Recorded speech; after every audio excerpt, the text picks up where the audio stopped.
నమస్కారం. ఈరోజు వాసవి కన్యకా పరమేశ్వరి అమ్మవారి జయంతి, అలాగే ఇంద్రకీలాద్రి కనకదుర్గమ్మ అమ్మవారి పవిత్రోత్సవాలు.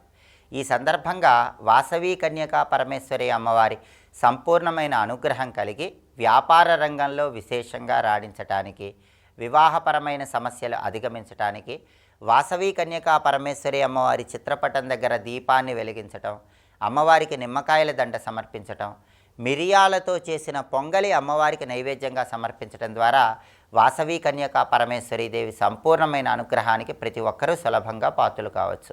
అలాగే దీపారాధన చేశాక లేదా దేవాలయానికి వెళితే వాసవి కన్యకా పరమేశ్వరి అమ్మవారిని దర్శనం చేసుకునే సమయంలో అమ్మవారికి సంబంధించిన ఒక శక్తివంతమైన శ్లోకం చదువుకోవాలి. దానివల్ల వాసవి కన్యకా అమ్మవారి సంపూర్ణమైన అనుగ్రహానికి సులభంగా పాత్రలు కావచ్చు. ఆ శ్లోకం ఏంటో ఇప్పుడు మనం చూద్దాం. వందే సర్వ సుమంగళ రూపిణీం, వందే సౌభాగ్యదాయినీం, వందే కరుణామయ సుందరీం, వందే కన్యకా పరమేశ్వరీం. ఈ శ్లోకం చదువుకోండి. వాసవి కన్యకా పరమేశ్వరి అమ్మవారి సంపూర్ణమైన అనుగ్రహానికి సులభంగా పాత్రలు కండి. అలాగే ఈరోజు ఇంద్రకీలాద్రి కనకదుర్గమ్మ పవిత్రోత్సవాలు కూడా జరుగుతున్నాయి. ఈ సందర్భంగా విజయవాడ క్షేత్రానికి వెళ్ళి ఇంద్రకీలాద్రి మీద ఉన్న కనకదుర్గమ్మని దర్శనం చేసుకోవటం ద్వారా సమస్త శుభ ఫలితాలను సిద్ధింపజేసుకోవచ్చు. ఆ పవిత్రోత్సవాలు దర్శనం చేసుకుంటేనే అమ్మవారి సంపూర్ణమైన అనుగ్రహానికి సులభంగా పాత్రలు కావచ్చు. విజయవాడ ఇంద్రకీలాద్రి క్షేత్రం మీద ఉన్న కనకదుర్గ అమ్మవారికి సంబంధించిన అద్భుతమైన విషయాలు మనం పరిశీలించినట్లయితే, విజయవాడ కనకదుర్గమ్మ అమ్మవారి ముక్కు పుడక దగ్గరకి నీళ్లు వచ్చినప్పుడు యుగాంతమవుతుందని చాలా చోట్ల ధర్మశాస్త్ర గ్రంథాల్లో చెప్పారు. అయితే దీనికి సంబంధించిన ఒక ఆసక్తికరమైనటువంటి కథను కూడా మనకి పౌరాణిక గ్రంథాల్లో చెప్పారు. ఒకానొక సమయంలో అమ్మవారు ఈ ఇంద్రకీలాద్రి మీద ఆవిర్భవించిన తర్వాత ఈ ఇంద్రకీలాద్రి ఒకవైపు భాగం మొత్తం కూడా వేడిగా ఉండేది, ఇంకోవైపు భాగం మొత్తం కూడా చల్లగా ఉండేది. ఎందుకంటే అమ్మవారి కుడి నేత్రం సూర్యనేత్రం, ఎడమ నేత్రం చంద్రనేత్రం. సూర్యనేత్రానికి సంకేతంగా కొండ ఒక భాగం మొత్తం కూడా వేడిగా ఉండేది, చంద్రనేత్రానికి సంకేతంగా కొండ రెండవ భాగం మొత్తం కూడా చల్లగా ఉండేది. అయితే కాలక్రమంలో సహ్యాద్రి పర్వత ప్రాంతాలలో బ్రహ్మదేవుడు తపస్సు ఆచరించేటప్పుడు అక్కడ బ్రహ్మదేవుడు తపస్సు చేసేటటువంటి పరిసర ప్రాంతాలలో ఒక రావి చెట్టు, అలాగే ఒక ఉసిరిక చెట్టు ఉంటే ఆ రెండు చెట్ల కింద విష్ణుమూర్తి శివుడు ఇద్దరూ కూడా దర్శనమిచ్చి బ్రహ్మదేవుడిని అనుగ్రహిస్తారు. బ్రహ్మదేవుడి తపస్సుకి సంకేతంగా విష్ణుమూర్తి పరమేశ్వరుడు ఆ రెండు చెట్ల కింద ప్రత్యక్షమై బ్రహ్మదేవుడిని అనుగ్రహించిన తర్వాత ఆ రెండు చెట్లు కూడా రెండు నదులుగా మారిపోతాయి. ఒక నది పేరు కృష్ణ, రెండో నది పేరు వేణి. అలా అశ్వత్థ వృక్షము, ఆమలక వృక్షము అంటే రావి చెట్టు, ఉసిరిక చెట్టు, ఈ రెండు కూడా కృష్ణ వేణి అనే రెండు నదులుగా మారిపోయి అవి ప్రవహిస్తూ ఆ రెండు నదులు కూడా ఒక ప్రత్యేకమైన ప్రదేశంలో కలుస్తాయి.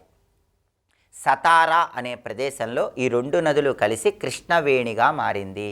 అలా మారిన కృష్ణవేణి ప్రవహిస్తూ ఇంద్రకీలాద్రి పర్వతం దగ్గరకు వస్తుంది. ఇంద్రకీలాద్రి పర్వతం దగ్గర కృష్ణవేణి నది ప్రవహిస్తూ ఉంటే ఒక అల వెళ్ళి అమ్మవారి ముక్కు పుడకను తాగుతుంది. అప్పుడు అమ్మవారు కృష్ణవేణి నదీమ తల్లితో, దీనికి ఇంకా సమయం ఉంది, యుగాంతంలో నువ్వు పూర్తిగా నా ముక్కు పుడక దగ్గరికి రావాలి, ఇప్పుడు మాత్రం నా కొండని రెండు భాగాలుగా చేసుకొని నీ ప్రవాహాన్ని కొనసాగించు అని పలుకుతుంది. ఎందుకంటే ఏ నదైనా సముద్రంలో కలవాలని పయనిస్తూ ఉంటుంది. ఈ ప్రక్రియలో భాగంగా కృష్ణవేణి కూడా విజయవాడ క్షేత్రంలో ఇంద్రకీలాద్రి పర్వతాన్ని ఒక రంధ్రం చేసుకొని ఆ రంధ్రం గుండా ప్రయాణం చేసి సముద్రంలో కలుస్తుంది. ఈ విధంగా ఇంద్రకీలాద్రిని కృష్ణవేణి ప్రవాహము ఒక రంధ్రం చేసుకొని రెండు భాగాలుగా చేసినప్పుడు ఒక కొండ ఇంద్రకీలాద్రిగా మిగిలిపోయింది, ఇంకొక భాగం మాత్రం మంగళగిరి అయింది.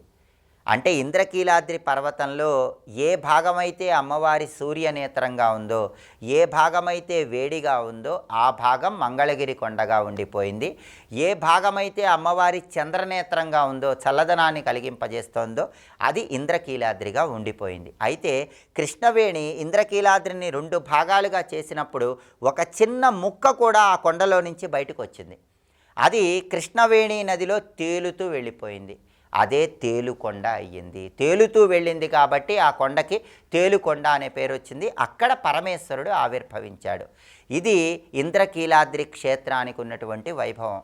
అమ్మవారు విజయవాడ క్షేత్రంలో ఇంద్రకీలాద్రి మీద ఆవిర్భవించినప్పుడు స్వయంగా పరమేశ్వరుడే ఒక కుండాన్ని ఏర్పాటు చేశాడు. దానికి దుర్గాకుండం అనే పేరు పెట్టాడు. ఆ దుర్గాకుండంలో సమస్త పుణ్యతీర్థాల శక్తిని పరమేశ్వరుడు ప్రవేశింపజేశాడు. ఆ దుర్గాకుండంలోనే ఒక బావి ఉంటుంది. ఆ బావిలో నీళ్లు ఎప్పటికీ ఎండవు. దాని కింద దేవతలే వరుణ యంత్రాన్ని ప్రతిష్ఠించారు. అంతటి శక్తి ఈ దుర్గాకుండానికి ఉంటుంది. ఈరోజు ఇంద్రకీలాద్రి కనకదుర్గమ్మ పవిత్రోత్సవాల సందర్భంగా అమ్మవారిని మనసులో స్మరించుకోవటం ద్వారా దుర్గాదేవి సంపూర్ణమైన అనుగ్రహానికి ప్రతి ఒక్కరూ సులభంగా పాత్రలు కావచ్చు. అలాగే వాసవి కన్యకా పరమేశ్వరి జయంతి సందర్భంగా అమ్మవారిని అర్చన చేయడంతో పాటుగా దేవాలయంలో అమ్మవారిని దర్శనం చేసుకున్నప్పుడు కానీ, ఇంట్లో దీపారాధన చేసి అమ్మవారిని పూజించేటప్పుడు కానీ ఏ ధ్యాన శ్లోకం చదువుకుంటే వాసవి కన్యకా పరమేశ్వరి అమ్మవారి సంపూర్ణమైన అనుగ్రహం కలుగుతుందో ఇంకొకసారి చూద్దామా మరి. వందే సర్వ సుమంగళ రూపిణీం, వందే సౌభాగ్యదాయినీం, వందే కరుణామయ సుందరీం, వందే కన్యకా పరమేశ్వరీం. శ్లోకం చదువుకోండి. వాసవి కన్యకా పరమేశ్వరి అమ్మవారి అనుగ్రహానికి ప్రతి ఒక్కరూ సులభంగా పాత్రలు కండి. స్వస్తి.